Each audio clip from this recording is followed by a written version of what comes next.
Hey, welcome to the coin toss game found on page 61 of the Green Book. So the problem states two gamblers are playing a coin toss game. Gambler A has n plus 1 fair coins. Gambler B has n fair coins. So what's the probability that A will have more heads than B if both players flip their coins respectively? So just defining a key random variable here. So x sub A will be the number of heads that A gets after tossing his coins. X sub B will be the number of heads that B gets after tossing his coins. So these are random variables. So the trick to this question is to understand what would happen at the nth state. So the state where both players have tossed the same number of coins, we could sort of generalize the probability there, find some equations, and then we simply add on the extra game state that A plays, so +1, and then we can solve for the answer. So after n coins have been tossed, we want to ask ourselves, what is the game state, or what are the possible game states after this happens? So there's three things that can happen, right? So A has more heads than B, or A has the same number of heads as B, or A has fewer number of heads than B. So let's just assign some random variables to these values. So what is the probability that A has more heads than B? So let's just call this X. The probability that A has more heads than B is X. So what's the probability that A has the same number of heads as B? We don't know, so let's just say Y, right? And finally, what's the probability that A has fewer number of heads than B? So we don't want to put a third variable here, Z, because we have to look at the first scenario and realize that 1 and 3 are symmetric scenarios, right?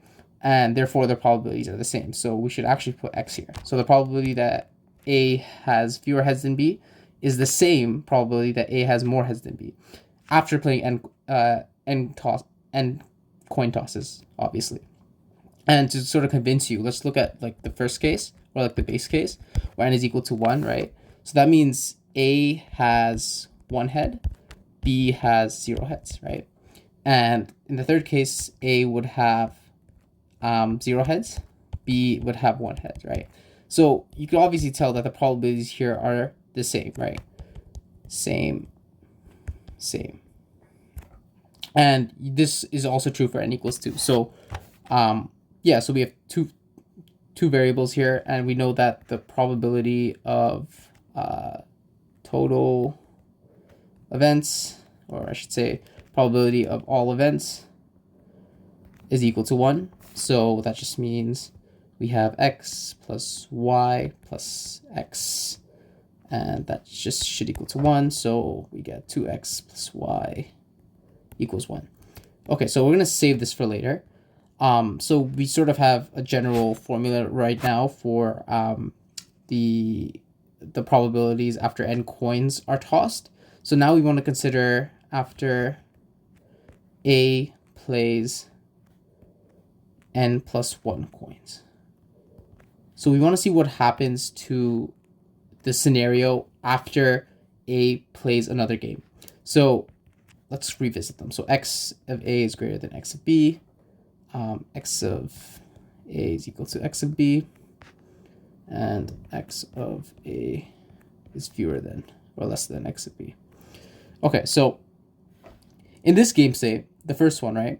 If I was already ahead, so let's just say A is me and B is my friend. So let's just say if I was already ahead in the number of heads on the nth game state, it doesn't matter what I get on this extra game state, right? Because let's say I was ahead 49 heads, for example, right? And B had 48 heads. So it doesn't matter what I get, a heads or a tail, because if I get a heads, I'm still ahead.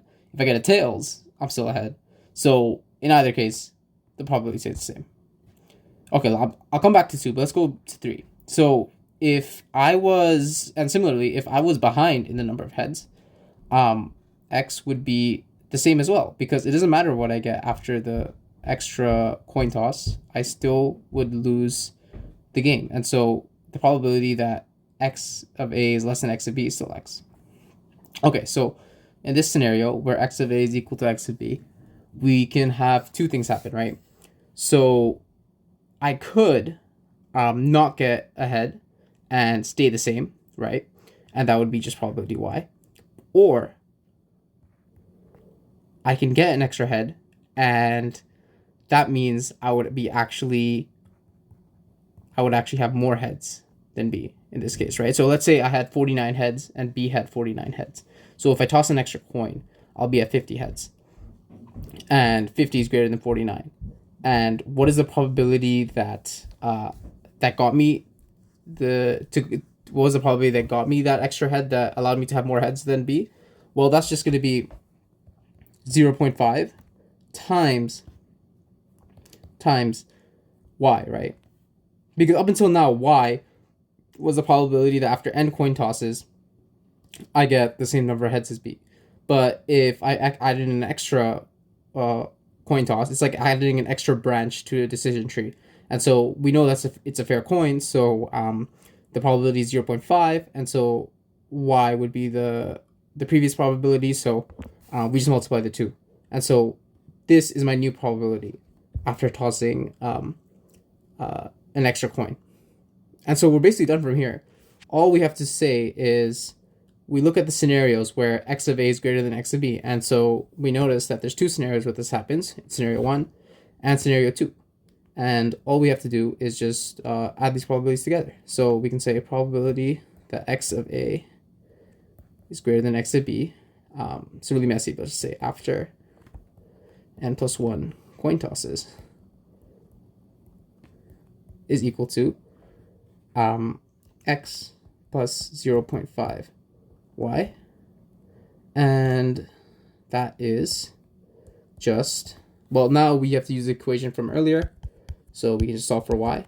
So this would just be 1 minus 2x, so we plug this in here, so 1 minus 2x, so x plus 0.5 minus x. So we notice that the probability is actually independent. The answer is 0.5. So the probability is independent of the number of coins tossed. So yeah, that's the answer.